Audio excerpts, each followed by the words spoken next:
Hello and welcome to this R tutorial.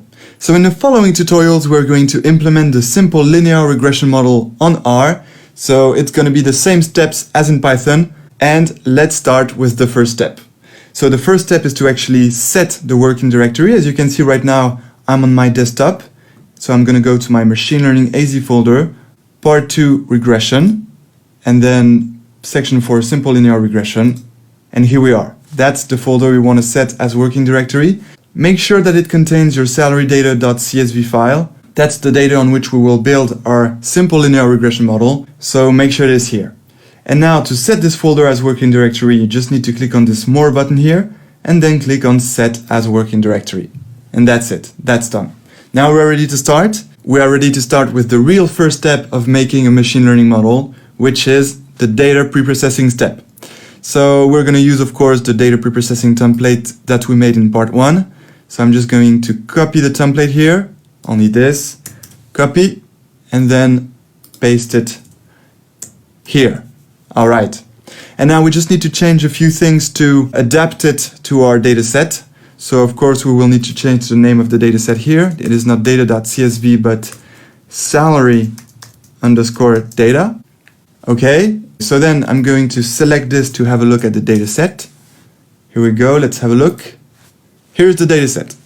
Okay, so just to remind what this data set is about, this data set contains some information of employees in a company. And these two informations are the number of years of experience the employee has and the salary. So we are trying to understand if there is a correlation between the salary and the number of years of experience. And mostly we're trying to see if it's a linear correlation. That means if there is a linear dependency between these two variables.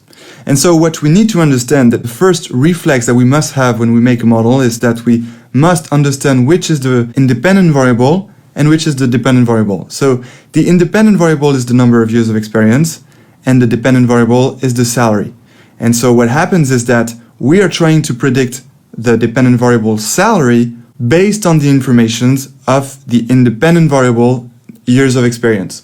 Okay, so that's the data set, and now let's continue with our model. So let's go back to simple linear regression here, and we don't need to specify any column of interest. We have all we need, so we won't use this line here.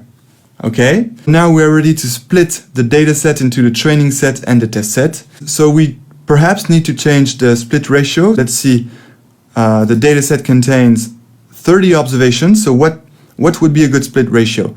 It's really as you prefer. I know that I told you that a good split ratio is 75%, but just for the sake of beauty, let's take 20 observations in a training set and 10 observations in a test set. So that would be that the split ratio would be 2/3. Okay, and of course, let's not forget to change the name of the dependent variable, because this was the name of the data in the template. And now let's see what the name is. The name is salary. So here, you know, that's the name of the dependent variable. So we need to change purchased into salary. And now I think it's ready. We are ready to split the data set into the training set and the test set. So let's do it and let's see what happens. Here we go. It worked perfectly. So now let's have a look at the training set and the test set. Okay. The training set contains the 20 observations generated from the split, and in the test set we have our 10 observations. So we are going to train our simple linear regression model on the training set. That means that our model is going to learn the correlations between the number of years of experience and the salary in this set here, in the training set, and then later we will test its performance, its power of prediction, on the test set. So let's continue. The last step of the data preprocessing is feature scaling, but the simple linear regression package that we're going to use here in R takes care of this, so we won't need to apply feature scaling manually, so we will be fine with that, and actually the data preprocessing phase is ready.